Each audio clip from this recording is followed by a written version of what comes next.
तुम लोग भी कर सकते हो। नीचे से ऑप्शंस जो लाओगे उसमें स्क्रीन रिकॉर्डर होगा।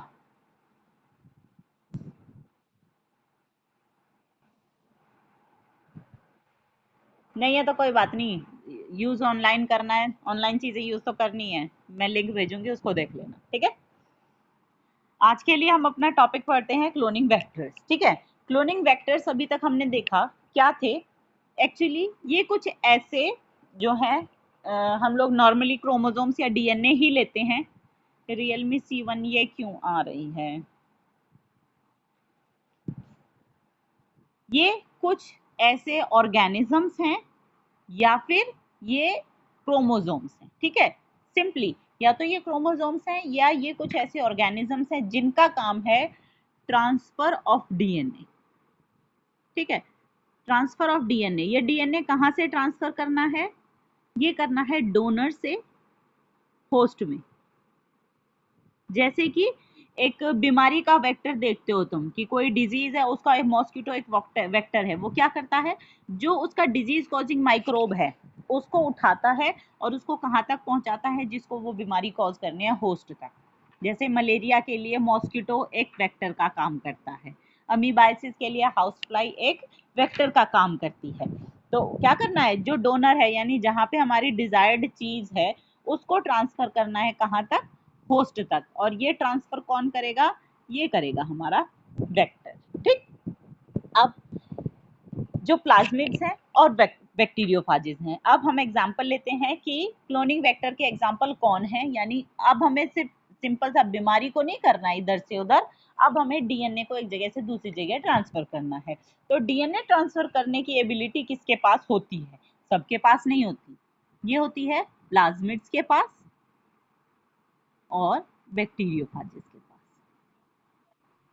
प्लाज्मिड प्लाज्मिड, इसीलिए कहा था पुराना नहीं पढ़ा हो ना। प्लाज्मिड क्या होते हैं, प्लाज्मिड होते हैं बैक्टीरिया के अंदर कुछ सर्कुलर एक्स्ट्रा क्रोमोसोमल डीएनए, ठीक है, जो कि न्यूक्लियर डीएनए से अलग होते हैं, ठीक। और बैक्टीरियोफाजिस क्या है, ये कुछ वायरसेस होते हैं जो कि बैक्टीरिया को डिजीज कॉज करते हैं, तो इसीलिए वो अपना डीएनए जो है, उनके अंदर भी ये कैपेबिलिटी होती है कि ये डीएनए ट्रांसफर कर सकते हैं, ठीक। बैक्टीरियोफाजिस जो है इनका नंबर पर सेल बहुत हाई होता है। बहुत हाई होने का मतलब एक सेल के अंदर एक बार ये एंटर कर गए बैक्टीरिया में, फिर मल्टीपल कॉपीज बनाए जाते हैं बनाए जाते हैं बनाए जाते हैं। तो अगर हम इसकी एबिलिटी का इस्तेमाल कर लें तो अपना एक डीएनए इसके अंदर घुसा के हम उसकी मल्टीपल कॉपीज बना लेते हैं, ठीक। और दूसरी चीज क्या होती है, they have very high copy number of their genome within the bacterial cell. एक तो अपना नंबर पर सेल बढ़ा रहे हैं, प्लस उसके जीनोम के अंदर, कि सपोज करो उसका ये जीनोम है, इस बैक्टीरिया के अंदर ऐसे एक जीनोम है, ये बैक्टीरिया का है, और ये ग्रीन कलर का इसका है, वायरस का है। तो ये इस जीनोम के अंदर भी मल्टीपल कॉपीज घुसा देता है, यानी अपनी ही बहुत सारी कॉपीज कई जगह पे बना के घुसा देगा, और फिर उससे भी मल्टीपल कॉपीज और ज्यादा और ज्यादा और ज्यादा बनाया जाएगा, ठीक है। ये है किसके लिए, बैक्टीरियोफाजिस के लिए। अगर हम प्लाज्मिड्स के लिए देखें तो प्लाज्मिड्स का नंबर बैक्टीरियोफाजिस की कंपैरिजन में थोड़ा सा कम होता है, ठीक है।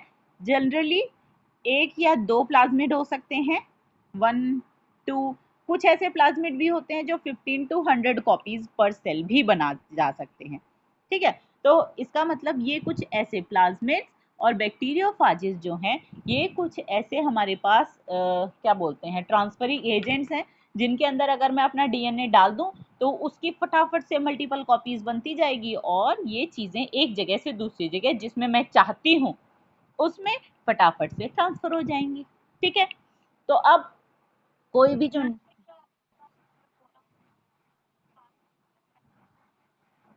नहीं बेटा, वो बीमारियां वो जो है वो अलग चीज के ट्रांसफर के लिए यूज हो रहा है। वहां पे वो क्या करता है, एक बैक्टीरिया को या एक वायरस को या किसी भी डिजीज कॉजिंग माइक्रोब को, किसी पैथोजन को उठाता है और उठा के कहीं और फेंक देता है, ठीक।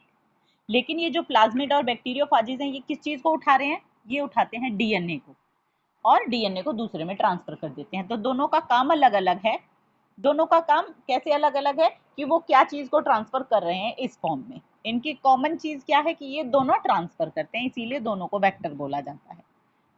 ठीक है। हाँ, वहां से ये जो टर्म वेक्टर ली गई वो मॉस्किटो जैसे ट्रांसफरिंग का काम करता है, इसीलिए इनको भी यहाँ पे वेक्टर कहा गया। लेकिन ये वेक्टर्स कौन से हैं?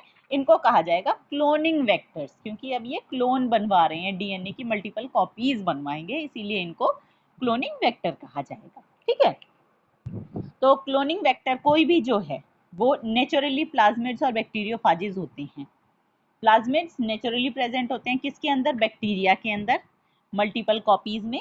और बैक्टीरियोफाजिस जो हैं वो क्या हैं? वो ऐसे वायरसेस हैं जो कि बीमारी कॉज करते हैं, डिजीज कॉज करते हैं, किसको? बैक्टीरिया को। ठीक है। तो दोनों ही जो है वो बैक्टीरिया से रिलेटेड हैं। जो नेचुरली अकरिंग है, क्या वो हमारे हिसाब से काम करेंगे? नहीं, वो तो अपने हिसाब से करेंगे। तो इसीलिए क्या होना चाहिए कि जब भी हम कोई वेक्टर लेते हैं तो हम उसे अपने हिसाब से मॉडिफाई कर देते हैं, हम अपने हिसाब से इंजीनियर कर देते हैं। ठीक है। हम कोई भी चीज़ ऐसी की ऐसी इस्तेमाल नहीं करेंगे। जब हम इंजीनियर करेंगे तो हम देखेंगे कि कोई भी वेक्टर जो एक आइडियल वेक्टर होना चाहिए उसके अंदर क्या क्या चीज़ें होनी चाहिए। पहली चीज़,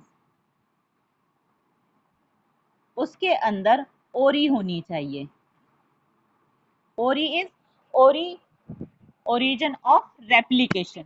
क्योंकि जब मेरा डीएनए मेरे पास है और मैं चाहती हूँ कि इसकी मल्टीपल कॉपीज बने, तो मल्टीपल कॉपीज बनाने के लिए मुझे क्या कराना पड़ेगा? इसको डीएनए पॉलीमरेज देना पड़ेगा, तभी तो मल्टीपल कॉपीज बनेंगी।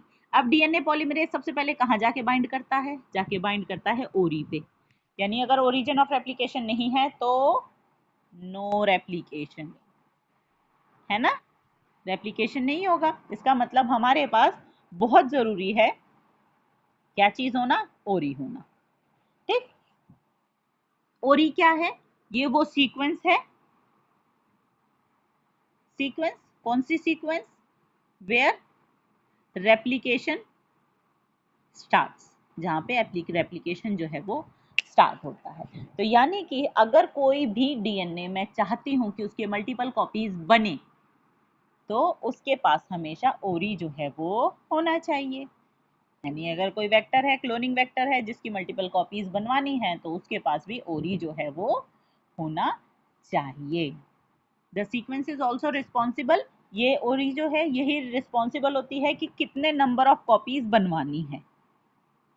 ठीक है। ये जो सीक्वेंस है इसी के पास इंफॉर्मेशन होती है कि पहले तो चीज स्टार्ट करनी है और स्टार्ट करने के बाद कितनी कॉपीज बनवानी है, वो भी ओरी के ऊपर ही डिपेंड करता है।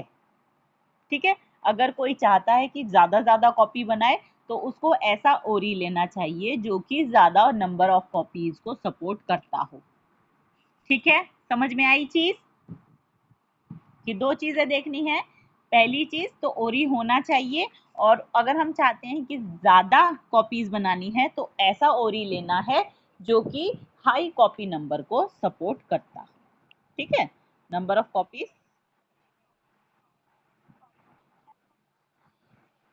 अच्छा ये जो ओरी हैं अलग नेचर के अंदर अलग अलग, हर ऑर्गेनिज्म में अपना ओरिजिन ऑफ रेप्लिकेशन होगा, ये तो मानते हो। ठीक है। तो देखा गया कि कुछ ऑर्गेनिजम्स ऐसे हैं जिनके ओरिजिन ऑफ रेप्लिकेशन जो है वो ज़्यादा कॉपी नंबर बनवाते हैं, यानी कि वो ज़्यादा मल्टीप्लिकेशन को सपोर्ट करते हैं। तो अगर तुम चाहते हो तुम्हारा जो डीएनए, जो तुम्हारा डिजायरेबल डीएनए है, उसकी तुम मल्टीपल कॉपीज बनाना चाहते हो, तो तुम्हें कोई ऐसा ओरिजिन लेना पड़ेगा, उस ऑर्गेनिज्म में से लेना पड़ेगा जिसमें number of copies high support होती है। ठीक है। ये चीजें नेचर में ऑलरेडी प्रेजेंट हैं, लेकिन तुम्हें सिलेक्ट करना पड़ेगा। ठीक है। अपने आप तुम्हें कुछ नहीं बनाना। हमारे डीएनए में नहीं है ये सारी चीजें, कहाँ है तुम भूल रहे हो, मैं सारी बैक्टीरियाज की बात कर रही हूँ। ठीक है। सारे किस प्लाज्मिड्स, बैक्टीरियोफाजेज सब किसको अफेक्ट कर रहे हैं? सब किसके अंदर हैं? बैक्टीरियाज के अंदर है ना। तो ये बैक्टीरियाज का ही ओरिजिन लोगे तुम लोग। ठीक है। क्योंकि वेक्टर वही है, सबसे पहले तो तुम्हें वेक्टर के अंदर घुसाना पड़ेगा ना, वेक्टर के साथ अपने वाले जीन को जोड़ना पड़ेगा। ठीक। हाँ, चलो अब दूसरी चीज लेते हैं। पहली चीज तो ये हो गई कि ओरिजिन ऑफ रेप्लिकेशन होना चाहिए, ये हो गई फर्स्ट थिंग। किसके अंदर होनी चाहिए? हमारा जो क्लोनिंग वेक्टर है उसके अंदर होनी चाहिए। सेकेंड थिंग, क्या चीज होनी चाहिए उसके अंदर? उसके अंदर दूसरी चीज होनी चाहिए सिलेक्टेबल मार्कर। सिलेक्टेबल मार्कर क्या है? नाम से पता चलता है, एक ऐसा मार्कर जो हमें सिलेक्ट करने में चीज को हेल्प करे, यही होगा। ऐसा ही कुछ लेंगे ना। तो सिलेक्टेबल मार्कर क्या है? ये एक ऐसी सीक्वेंस है जो कि हेल्प करती है आइडेंटिफाई करने में, helps in identifying and eliminating non recombinants.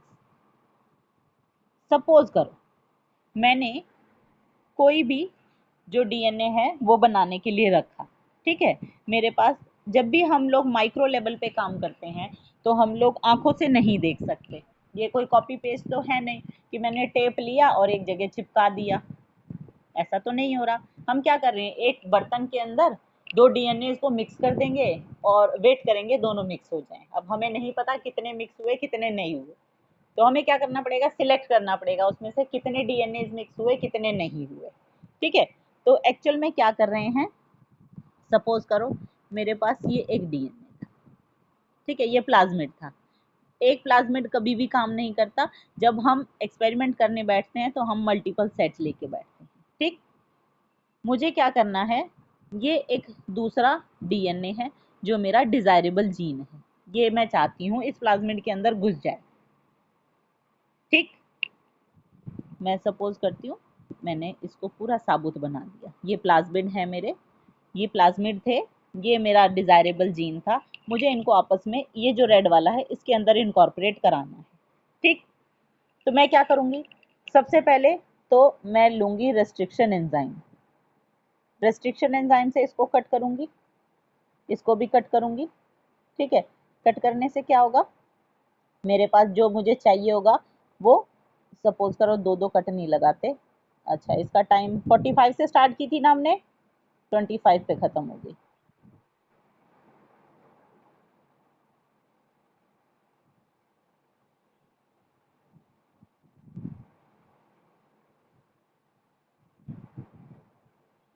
ठीक है, इस तरीके से लेते हैं और इनमें सिंगल सिंगल कट जो है वो लगा दिया, ये ओपन हो जाएगा। और अब मुझे क्या करना है, मैं चाहती हूँ कि ये जो रेड वाला है ये आके यहाँ पे ठुस जाए, यहाँ पे। लेकिन क्या ये सब में इक्वली होगा? नहीं।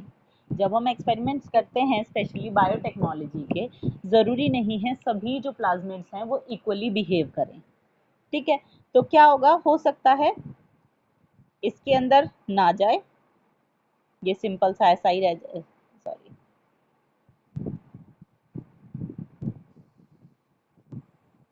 ये ऐसा ही रह जाए। बाकी के तीन जो है उसके अंदर मेरा जो डिजायरेबल वाला जीन था वो घुस गया। लेकिन जब मैं एक्सपेरिमेंट कर रही हूँ, थे तो ये सारे एक ही टेस्ट ट्यूब के अंदर, सारा इकट्ठा डीएनए डाला हुआ था, ठीक है। चीजें समझ रहे हो कि मैंने एक ही टेस्ट ट्यूब था, क्योंकि माइक्रो चीजें हैं, मैं अलग अलग नहीं कर रही। एक ही टेस्ट ट्यूब था, उसके अंदर थाउजेंड्स ऑफ डीएनए थे, ये वाले प्लाज्मिड थे थाउजेंड्स, उसमें मैंने थाउजेंड्स ऑफ ये वाले अपने डिजायरेबल वाले जीन डाल दिए, इनको छोड़ दिया। कुछ टाइम के बाद कुछ ऐसे होंगे जिनके अंदर वो मिक्स हो जाएगा, जाके इनकॉर्पोरेट हो जाएगा, कुछ ऐसे होंगे जिनके अंदर वो शायद वो इनकॉर्पोरेट ना हो पाए। तो अब मुझे क्या करना है, अब मुझे इन्हें सिलेक्ट करना है, ठीक है। सिलेक्ट कैसे करूं?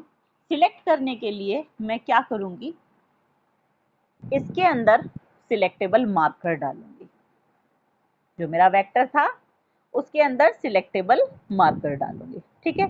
सिलेक्टेबल मार्कर कैसे होगा कि अगर जिसके अंदर, सपोज करो मैंने एक सिलेक्टेबल मार्कर जो है वो यहाँ लिया था, यहाँ ये जो सीक्वेंस थी ये वाली मेरी सिलेक्टेबल मार्कर थी। सिलेक्टेबल मार्कर होगी क्या, एक्चुअली वो कोई एंटीबायोटिक के लिए रेजिस्टेंस होती है। एंटीबायोटिक के लिए रेजिस्टेंस होने का मतलब, अगर मैंने इसके ऊपर एक एंटीबायोटिक डाली तो ये वाली जो कॉलोनी है या ये वाला जो प्लाज्मिड है वो रेजिस्टेंट होगा। ठीक है, जिसके पास ये वाला ग्रीन वाला जीन होगा, जिसके पास ये ग्रीन वाला सिलेक्टेबल मार्कर वाला जीन होगा, ये सब जब मैं बोल रही हूँ ना सिलेक्टेबल मार्कर है, ओरिजिन ऑफ रेप्लिकेशन है, या आगे भी कुछ बोलूंगी, तो वो मैं बोल रही हूँ डीएनए सीक्वेंसेस के बारे में। ठीक है, ये सब क्या है, ये सभी चीजें डीएनए की सीक्वेंसेस हैं जो कोई काम करती हैं। ठीक, अब सपोज करो मेरा ये जो ग्रीन ग्रीन वाला पोर्शन है, वो ग्रीन वाला पोर्शन मेरा सिलेक्टेबल मार्कर है, और वो एंटीबॉडी के लिए क्या बोलते हैं, ये एंटीबायोटिक के लिए रेजिस्टेंस प्रोवाइड करता है। यानी कि जब मैंने शुरू में लिए रेड वाला होने से पहले, ये सपोज करो ये रेड नहीं है, यहाँ पे इस टाइम पे रेड कुछ नहीं था, सिंपली मेरे पास एक ब्लैक वाला था, अरे पेंसिल आ जा, ये पेंसिल ये था, और यहाँ पे बीच बीच में ये ग्रीन था। ठीक है, रेड वाला गायब कर दिया मैंने अभी, तो मैं ये बताने के लिए कि शुरू में ये कैसा था। ठीक, शुरू में ब्लैक था, ब्लैक के बाद साथ में ये ग्रीन था जो मेरा सिलेक्टेबल मार्कर है। चलो, ऐसा ओरिजिनली था।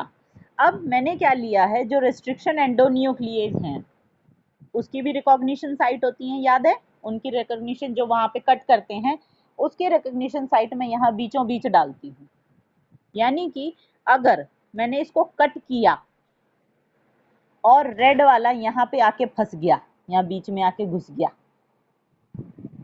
तो एंटीबायोटिक रेजिस्टेंस जो है वो पूरा जीन ब्रेकअप हो गया, दो हिस्सों में बट गया, आधा इधर रह गया, आधा उधर रह गया। अगर कोई जीन दो हिस्सों में बट जाए तो क्या वो पूरा प्रोटीन बना पाएगा? नहीं बना पाएगा। ठीक है, इसका मतलब जो पहले वाला था, जैसे सपोज करो ये पहले वाला है, इसको मैं एंटीबायोटिक दूंगी तो ये लिविंग रहेगा।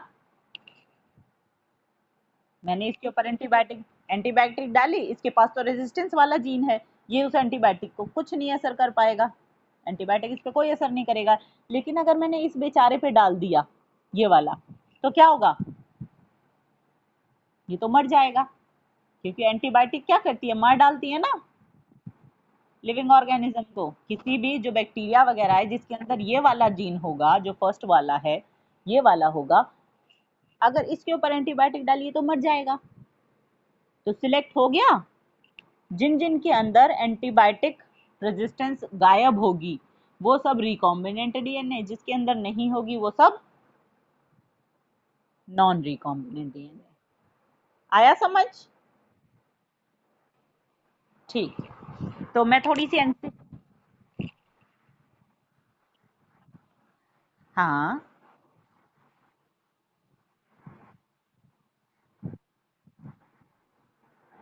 रेस्ट्रिक्शन एंडोन्यूक्लियस जो एंजाइम है, वो तो कुछ एंजाइम है जो कट करते हैं, डीएनए को कट करना जरूरी है ना, अगर हाँ बस वो कट कर देते हैं, उनका काम है कट कर देना। ठीक है, अगर मेरा रेड वाला आके बीच में घुस गया तो दो हरे हरे जो अलग अलग पोर्शन है, दोनों के बीच में रेड आ गया, वो जीन ब्रोकन हो गया, वो किसी काम का नहीं रहा। लेकिन अगर बीच में रेड वाला ना घुसा हो तो ग्रीन वाले को लाइगेज दो, वो वापस ज्वाइन कर जाएगा, पूरा जीन वापस एक जैसा हो जाएगा। ठीक है, तो इस तरीके से रिकॉम्बिनेंट और नॉन रिकॉम्बिनेंट अलग अलग हो जाते हैं। आ गया समझ में? चलो एनसीईआरटी पढ़ते हैं थोड़ी सी, क्योंकि 1 मिनट के अंदर ये खत्म हो जाएगा। हम क्या करेंगे, दोबारा ज्वाइन करोगे या खत्म करना है? क्या यस मैम, ज्वाइन करना है या खत्म करना है? ठीक है, ज्वाइन करेंगे, क्लोनिंग साइट्स जो हैं वो आज की खत्म करेंगे, ट्राई करते हैं। 12:30 ऑलरेडी हो चुकी हैं, तो ट्राई करते हैं कि आज क्लोनिंग वेक्टर्स जो हैं वो हो जाएं खत्म।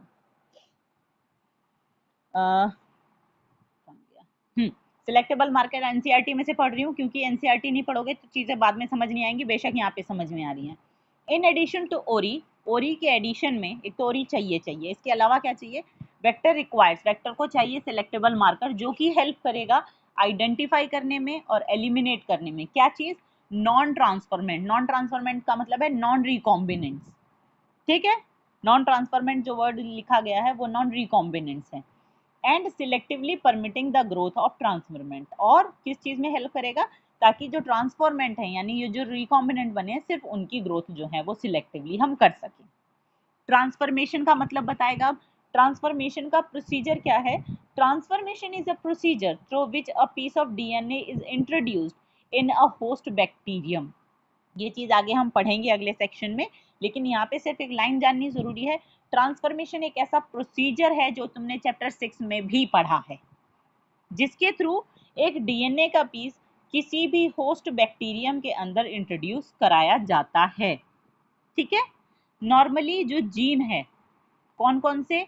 डिफरेंट एंटीबायोटिक रेजिस्टेंस के लिए, जैसे ampicillin resistant gene, chloramphenicol resistant gene, tetracycline resistant, kanamycin, ये सब क्या है? एंटीबायोटिक्स के नाम लिखे हैं। और इसका जीन रेजिस्टेंट बनाना तो इसके आगे लिख दो कैनामाइसिन कैनामाइसिन रेजिस्टेंस जीन। ठीक। इनको सिलेक्टेबल मार्कर्स हेल्पफुल माना जाता है कि ये ई कोलाई के अंदर काफी हेल्पफुल है। नॉर्मल जो ई कोलाई होती है उसके अंदर ऐसा कोई भी एंटीबायोटिक जीन नहीं होता है। ठीक है। इसके बाद हम नेक्स्ट आते हैं क्लोनिंग साइट्स पे। एक्चुअली जो मैंने तुम्हें अभी तक बताया वो सिलेक्टेबल मार्कर में लिखा हुआ नहीं है, वो सारा जो लिखा आएगा अब क्लोनिंग साइट्स में लिखा आएगा। Cloning sites in order to link the alien DNA. अच्छा, जैसे ये खत्म हो जाती है दोबारा से उसी लिंक पे जाके ज्वाइन करना। ठीक है ना? अरे मैं कह रही हूँ जैसे ये क्लास ओवर हो जाएगी, मीटिंग खत्म हो जाएगी ना, सेम लिंक यूज कर लेना। ठीक है, उसी लिंक पे क्लिक करना और ज्वाइन कर लेना। हाँ, क्लोनिंग साइट्स की बात कर रहे हैं हम। कोई कुछ बोल रहा था बैकग्राउंड में, क्या था? एलियन डीएनए मतलब जो भी फॉरेन डीएनए होता है जिसको हम लोग होस्ट में डालना चाहते हैं, हमारा डिजायरेबल वाला जीन, उसको बोलते हैं फॉरेन डीएनए या एलियन डीएनए। ठीक है। नेक्स्ट हम लोग अपना टॉपिक शुरू करते हैं, क्लोनिंग साइट। क्योंकि एक वेक्टर जो है, ये सपोज करो मेरा वेक्टर है, डीएनए है, ये एक प्लाज्मिड है, क्या इस प्लाज्मिड में क्लोनिंग कहीं भी हो जाएगी? या मुझे जो अपना जीन घुसाना है वो मैं कहीं भी घुस सकती हूँ?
चलो स्टार्ट कर ले जहां से खत्म किया था। देखो, अब कुछ कुछ चीजें आती हैं कि अगर हम चाहते हैं कि कोई भी एलियन पीस ऑफ डीएनए या हमारा जो फॉरेन डीएनए है, हमारा जो डिजायरेबल डीएनए है, वो ज्वाइन हो जाए, कोई वेक्टर जो है उसके साथ ज्वाइन करना है। मैं तुम लोगों के लिए ये थोड़ी देर के लिए वाला हटा रही हूँ और नॉर्मल वाला स्टार्ट कर रही हूँ पेपर पे। अगर क्लियर ना हो, दिखाई क्लियर ना दे तो मुझे बता देना।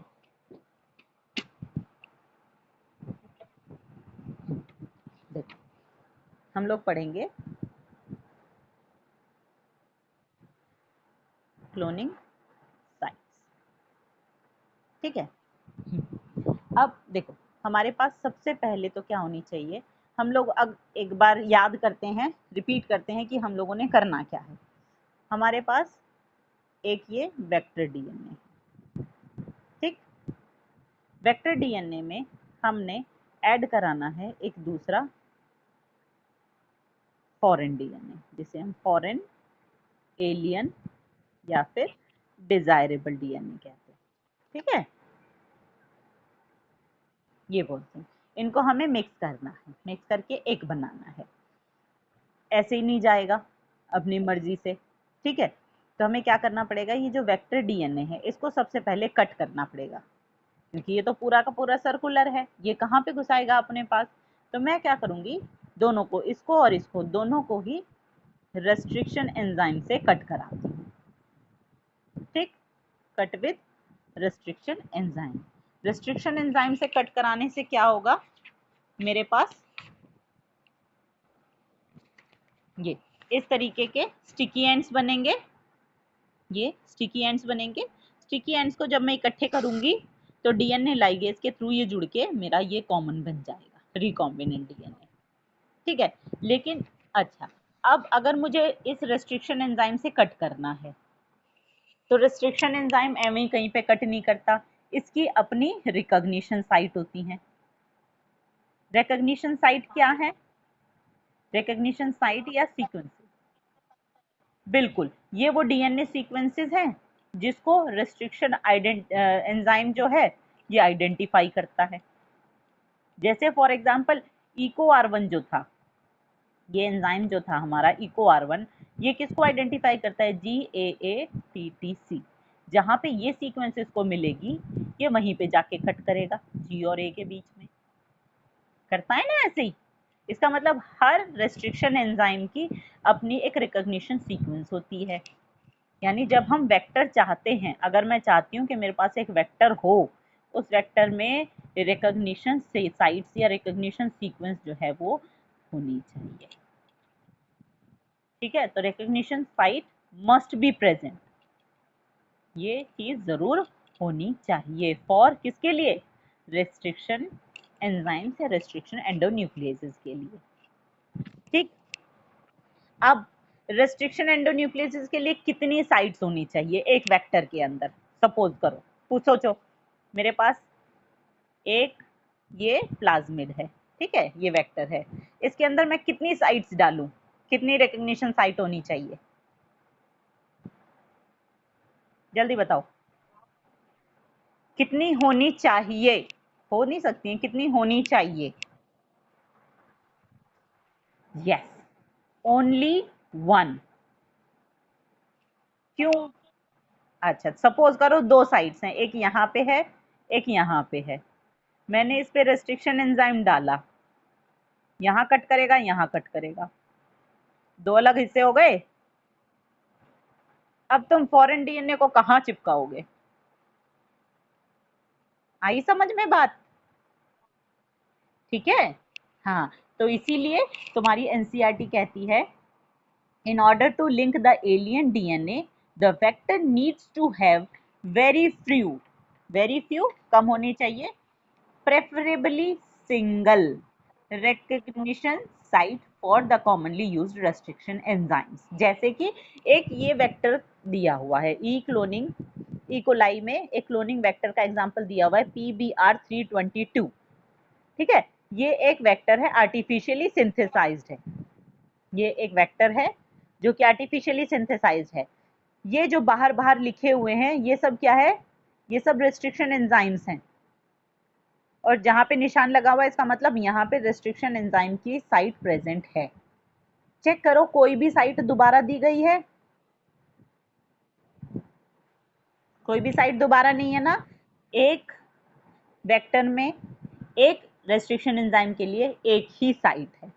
जैसे PVU2, सेल1, BAMH1, HIND3, CLAV1, EcoR1, PVU1, PST1, सब अलग अलग नाम है, ठीक है।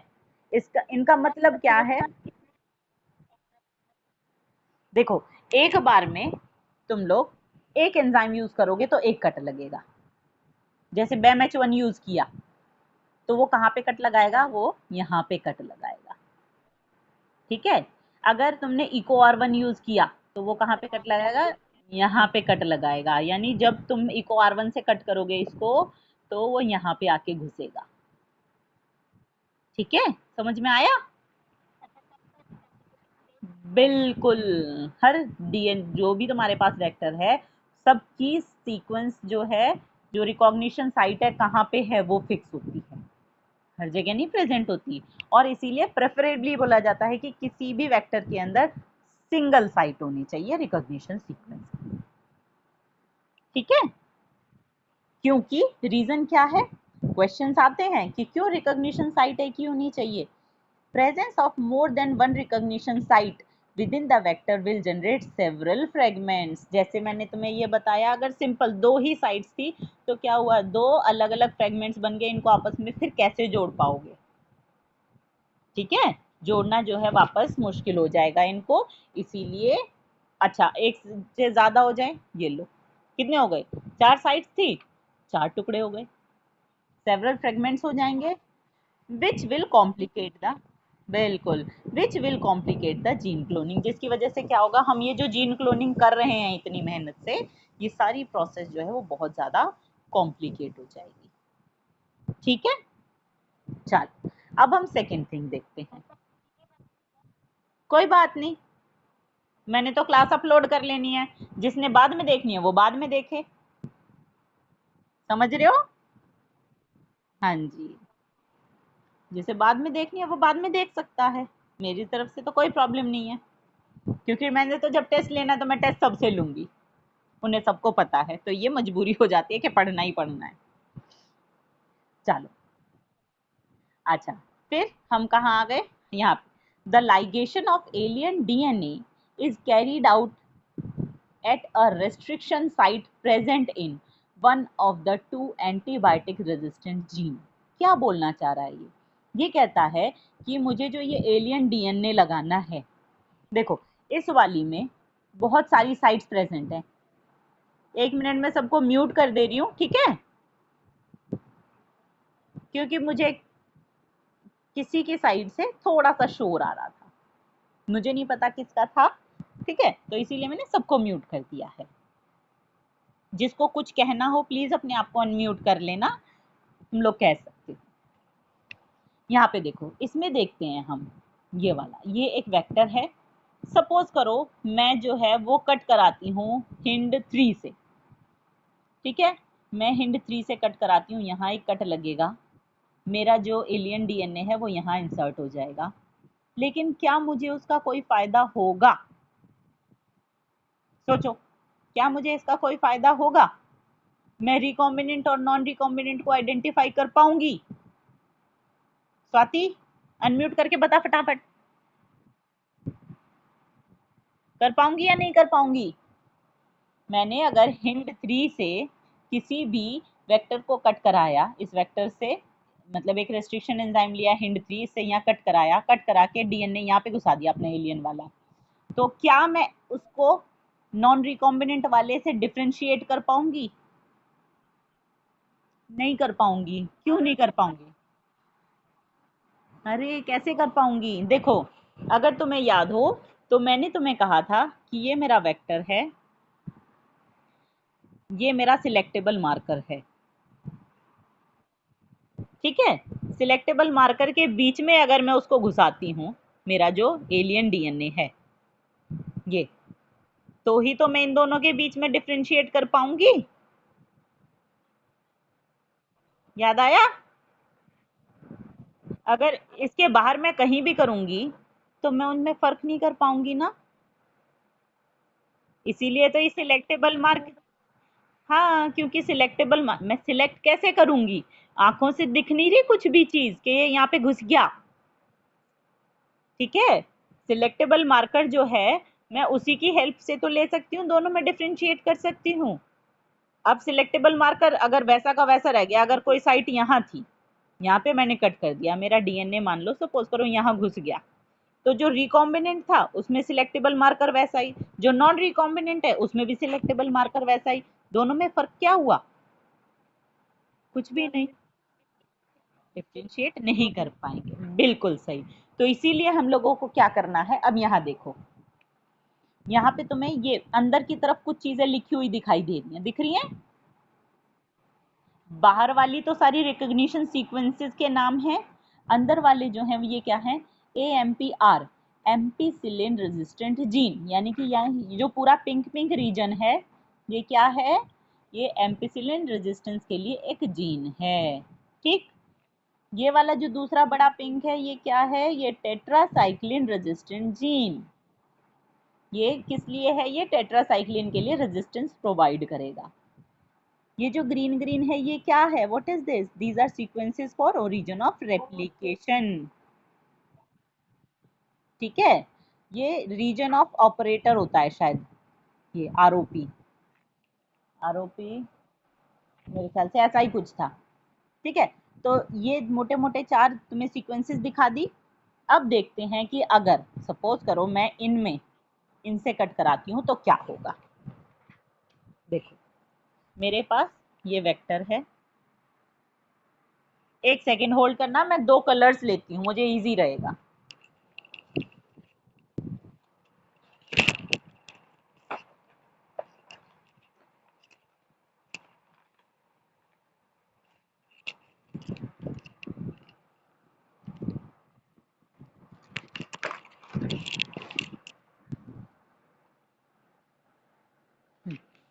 देखो मैंने क्या किया, एम्पिसिलिन रेजिस्टेंस को मैं ग्रीन से दिखाती हूँ, ठीक है, और टेट्रासाइक्लिन रेजिस्टेंस को मैं ब्लू से दिखाती हूँ।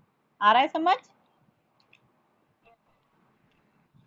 ओरी नहीं दिखा रही मैं, क्योंकि ओरी सब में कॉमन रहनी है। ठीक है, यहाँ पे ओरी रहेगा, ये मैं नहीं दिखाती। अब मैं क्या करती हूँ, ये जो ब्लू वाला टेट्रासाइक्लिन रेजिस्टेंस है और ये वाला है एम्पिसिलिन रेजिस्टेंस, ठीक, दोनों में से कोई भी एक साइट देख लो, या तो सेल 1 बैम 1 या PST1 PVU1, इनसे हम किसी से एक से कट करते हैं। सपोज करो मैंने बैम H1 से कट किया, ठीक है, जो ले रही हूं मैं सिर्फ उसी के लिए लिखूंगी, बाकी सबकी रिकॉग्निशन सीक्वेंसेस मैं नहीं लिखूंगी। ठीक, देखो अब मैंने इसको इससे कट कर दिया, ठीक, कट किया, इसी से जो मेरा फॉरेन वाला DNA था, फॉरेन DNA को मैं रेड कलर से शो कर देती हूँ। ये है मेरा फॉरेन DNA, ठीक, दोनों को मैं कट करवाती हूँ, किससे कट करवाऊंगी, मैं करवाऊंगी बैम H1 से कट। ठीक, बैम H1 से कट कराने के बाद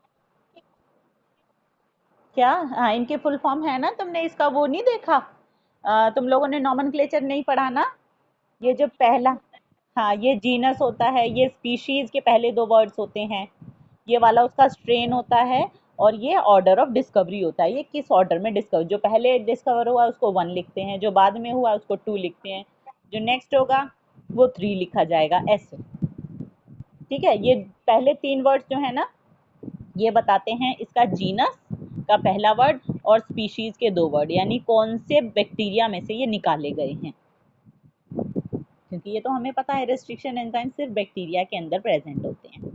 ठीक है, हाँ, चलो अब बैम H1 से मैंने इसको कट किया, इसको भी कट किया, इसके पास भी बैम H1 की साइट है, ठीक है, दोनों के पास साइटें होनी जरूरी है। यहाँ पे क्या होता है, इस वाले में ग्रीन वाला तो इंटैक्ट रहता है, लेकिन ब्लू वाला जो है, ब्लू वाला कट हो गया 2 हिस्सों में, और इधर ये मेरा रेड वाला आ गया। ठीक, दोनों को कट कर दिया अलग अलग। अब नेक्स्ट स्टेप होगा मेरा, दोनों को इकट्ठे में क्या दूंगी, लाइगेज, DNA लाइगेज देना है मुझे ज्वाइन कराने के लिए। क्या होगा, ये है, ये रेड वाला इसमें ज्वाइन करेगा, ठीक है, ये ब्लू है ये रेड है, अभी ये दिख रहा है, और क्या हुआ, मेरा ब्लू वाला जो पोर्शन था वो कट हो गया, मेरा ग्रीन वाला जो पोर्शन था मेरा एज इट इज रह गया। ठीक, समझ आया? तो अब ये मेरा क्या बन गया? Recombinant DNA. ठीक। और मेरा नॉन रिकॉम्बिनेंट डीएनए जो होगा वो कैसा होगा? उसमें वैसा का वैसा।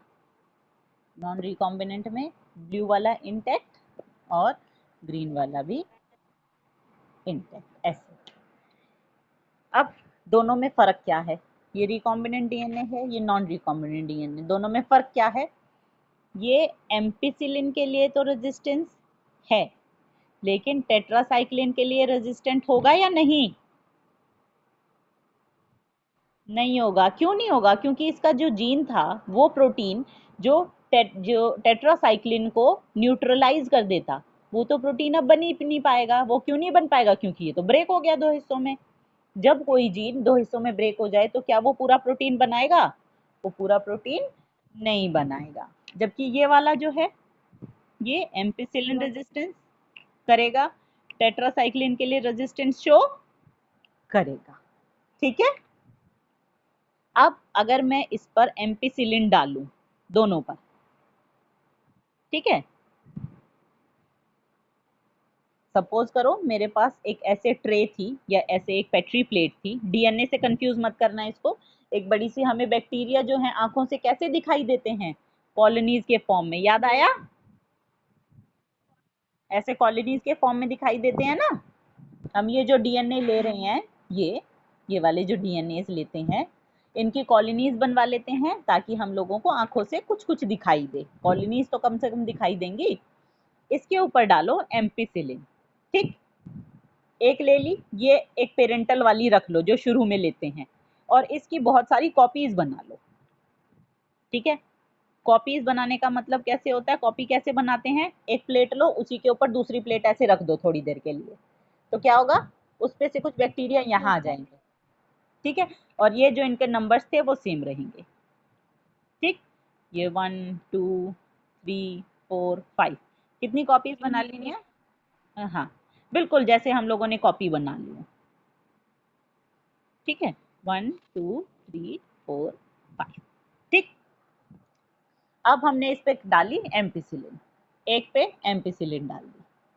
एम्पिसिलिन डालने से क्या हुआ? ये वाली कॉलोनी, ये वाली कॉलोनी, ये दोनों मर गई। ठीक है। ये लिविंग रही, ये लिविंग, ये लिविंग, ये लिविंग। ठीक। फिर एक दूसरी थी जिस पे मैंने क्या किया? टेट्रासाइक्लिन डाल दी। ठीक है। रेजिस्टेंस नहीं, इस पे मैंने टेट्रासाइक्लिन नाम का जो एंटीबायोटिक था वो डाल दिया। इस पे मैंने डाला था एम्पिसिलिन।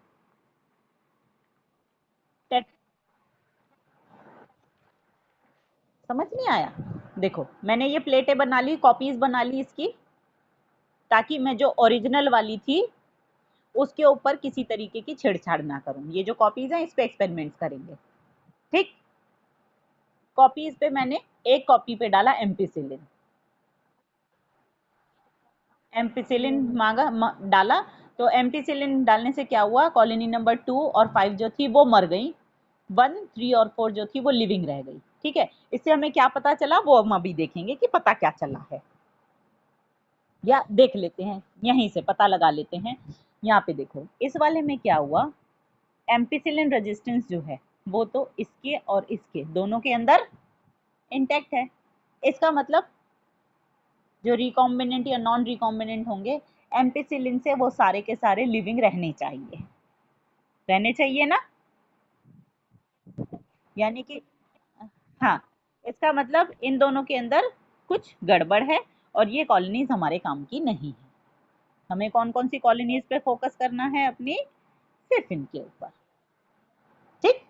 उसके बाद हम करते हैं टेट्रासाइक्लिन डाल दी हमने, हमें 2 और 5 पे तो कोई ध्यान देना ही नहीं है। ठीक है। हाँ, क्योंकि इनमें कुछ गड़बड़ है।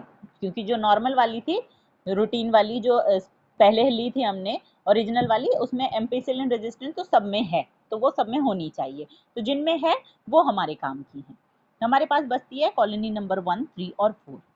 इसमें से क्या होता है? जैसे मैंने टेट्रासाइक्लिन डाली, वो 1 मर जाती है, 4 भी मर जाती है, सिर्फ ये जो 3 वाली है वो लिविंग रह जाती है। इसका मतलब क्या हुआ? नॉन रिकॉम्बिनेंट कौन है? 3, क्योंकि जो नॉन रिकॉम्बिनेंट है उसमें टेट्रासाइक्लिन रेजिस्टेंस है, लेकिन जो मेरी रिकॉम्बिनेंट वाले थे उनके अंदर से टेट्रासाइक्लिन रेजिस्टेंस गायब हो गई थी। इसका मतलब मुझे अगर अपनी कॉलोनी सिलेक्ट करनी है कि 1 2 3 4 5 में से कौन कौन सी रिकॉम्बिनेंट हैं, तो वो कौन कौन सी आएंगी? 2 और 4, सॉरी कौन सी बच रही थी, हाँ ये 1 और 4, ये वाली और ये वाली जो है ये मेरी कॉलोनीज ठीक ठीक। ठीक है, समझ में आया किस तरीके से सिलेक्टेबल मार्कर जो है वो काम करता है? आई बात समझ कि हम लोग जो भी रेस्ट्रिक्शन सीक्वेंसेस लेंगे, जो रिकॉग्निशन साइट लेंगे रेस्ट्रिक्शन एंजाइम के लिए, वो हमेशा कहाँ लेनी है? किसी ना किसी एंटीबायोटिक रेजिस्टेंस जीन या फिर हम कहेंगे सिलेक्टेबल मार्कर के बीच में ही लेनी है।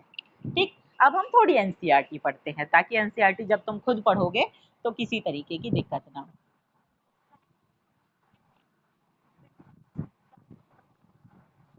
हाँ बिल्कुल सेम लेना पड़ेगा, तभी तो एक जैसे एंड्स बनेंगे। देखो ये नहीं पढ़ा ना पिछला वाला, ये देखो यहाँ दोनों को सेम सेम एंजाइम से कट कराओगे तभी तो एक जैसे एंड्स बनेंगे, और एक जैसे एंड्स बनेंगे तभी दोनों ज्वाइन हो पाएंगे। अगर दोनों में एंड्स एक जैसे नहीं है तो तुम कितना भी लाइगेज डाल लो वो ज्वाइन नहीं करेगा। हाँ जी, एंड्स अलग अलग अलग बनते हैं तो वो ज्वाइन नहीं करेगा।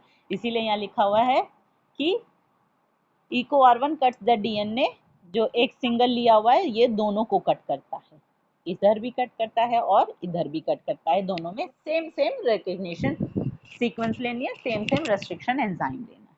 ठीक, चलो अब हम एग्जाम्पल पढ़ते हैं जो एनसीईआरटी में दिया गया है। एनसीईआरटी का एग्जाम्पल इसीलिए पढ़ा रही हूँ क्योंकि अपने आप से पढ़ोगे चीजें समझ नहीं आएंगी। You can ligate a foreign DNA at BAM-H1 site. अच्छा इसने BAM-H1 साइट ही ले ली, मेरे को नहीं पता था, इन्होंने एग्जाम्पल यही लिया हुआ है। BAM-H1 साइट पे इन्होंने किसी फॉरेन डीएनए को डाला, जिससे क्या होगा? टेट्रासाइक्लिन रेजिस्टेंस जीन जो है ये वाला उड़ेगा, गायब होगा। The recombinant plasmids will lose tetracycline resistance. जो रिकॉम्बिनेंट वाले प्लाज्मिड होंगे उनके अंदर क्या होगा? टेट्रासाइक्लिन के लिए जो रेजिस्टेंस है वो लूज हो जाएगी, लूज हो जाएगी, but can still be selected out of non recombinants. लेकिन फिर भी हम नॉन रिकॉम्बिनेंट्स वाले में से उसको छांट सकते हैं। क्यों छांट सकते हैं? क्योंकि जो नॉर्मल वाली होती है, जो नॉर्मल इकोलाई होती है, यहाँ तुम्हें मैंने बताया था नॉर्मल इकोलाई के अंदर किसी तरीके की रेजिस्टेंस नहीं होती।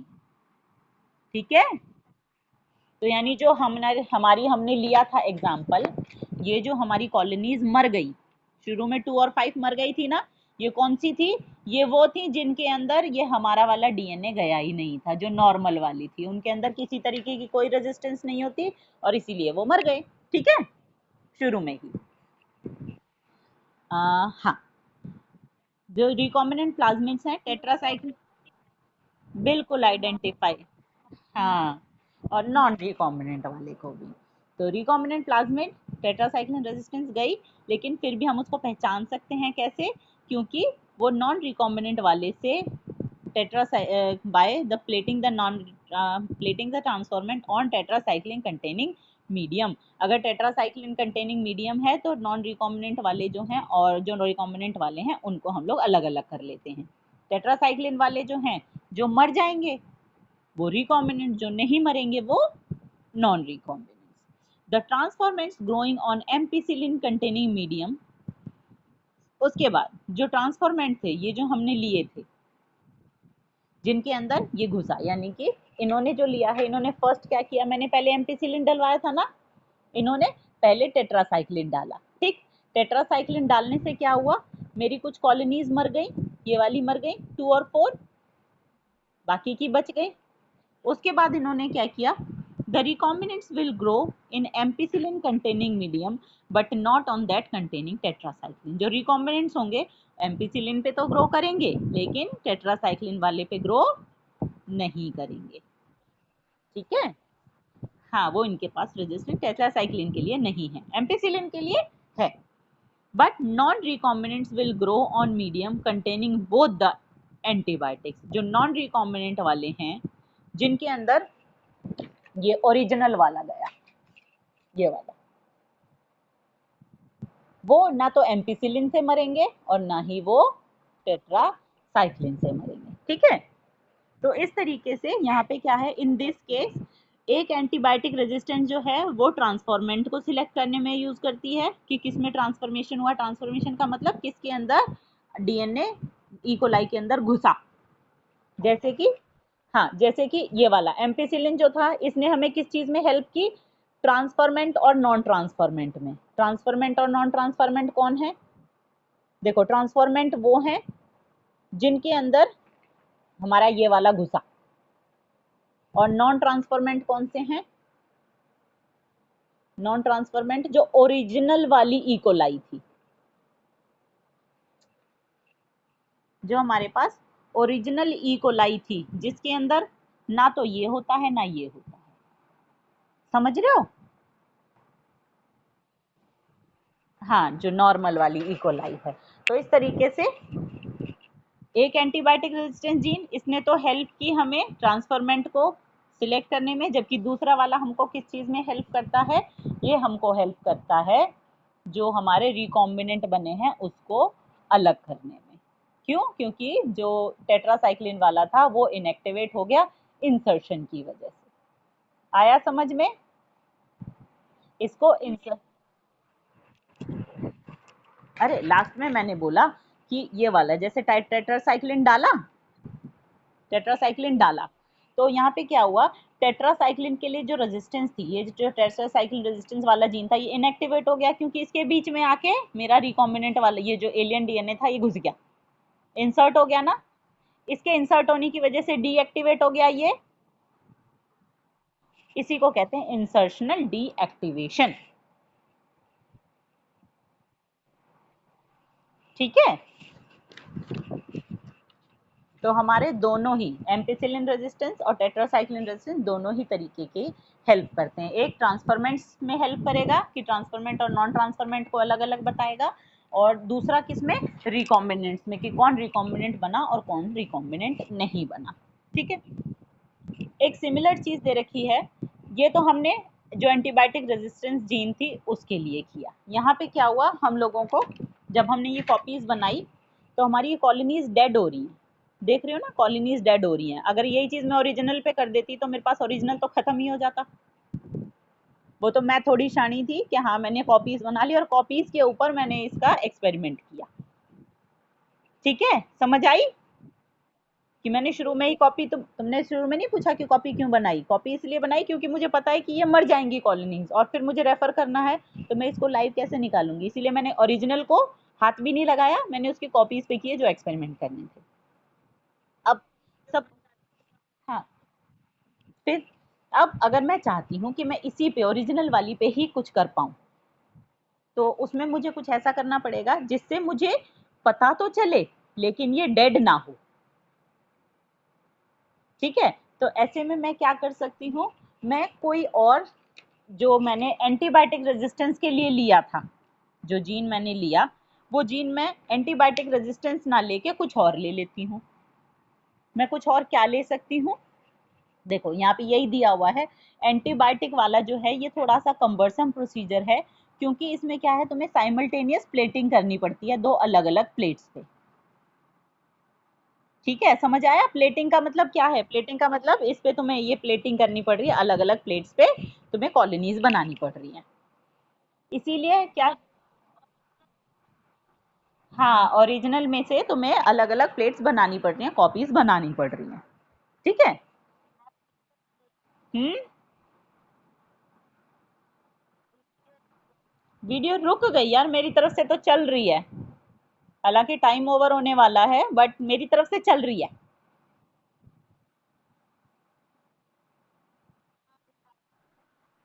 अरे बाप रे, स्वाति कुछ तेरी साइड प्रॉब्लम है बेटा, और भी किसी को प्रॉब्लम है, शालिनी वंशिका नहीं है ना, तो बाकी स्वाति अगर कोई प्रॉब्लम हो रही है ना, तो क्योंकि टाइम खत्म होने वाला है तो मैं ये सोच रही हूँ ये पैराग्राफ खत्म हो जाए, ठीक है, तो बाद में देख लियो, दिख जाएगी। तो ऑल्टरनेट सिलेक्टेबल मार्कर जो है वो डेवलप किए गए हैं, जिसमें रिकॉम्बिनेंट और नॉन रिकॉम्बिनेंट जो है वो किस चीज़ पे बेस्ड होगा, उनकी एबिलिटी टू प्रोड्यूस कलर। यानी कि अगर रिकॉम्बिनेंट है तो वो कलर प्रोड्यूस नहीं करेगा, अगर नॉन रिकॉम्बिनेंट है तो वो कलर प्रोड्यूस करेगा। जैसे कैसे करते हैं, अब जो हमने जीन लेना है वो किसके लिए लेना, हाँ बिल्कुल बिल्कुल।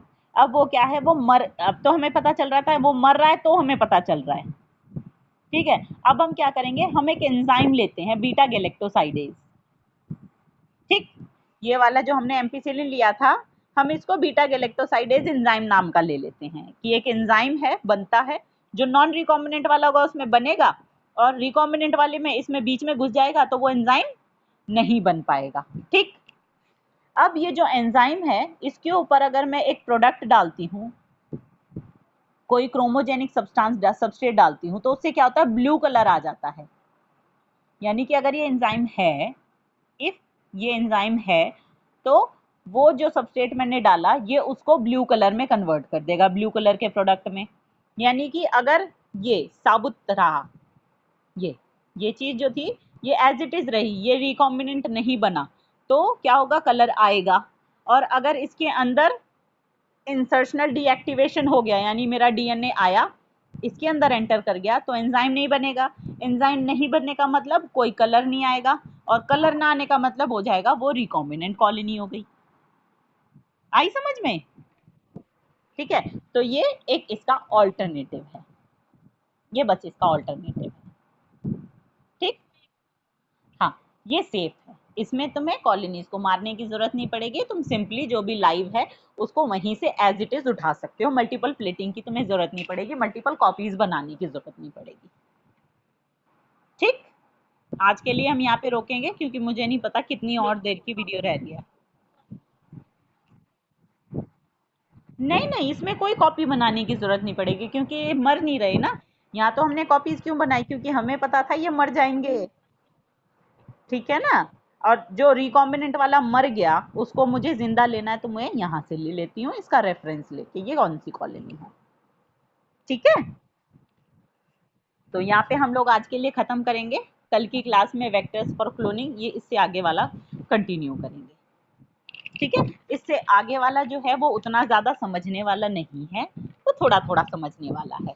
मेन जो पोर्शन था इस चैप्टर का, सबसे ज्यादा डिफिकल्ट पोर्शन जो था वो यहाँ तक था।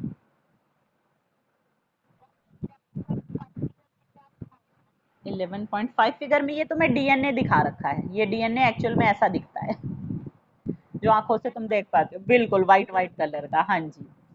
अगर तुम्हारे प्रैक्टिकल्स होंगे तो तुम लोगों को डीएनए कराया जाएगा आइसोलेट, हाँ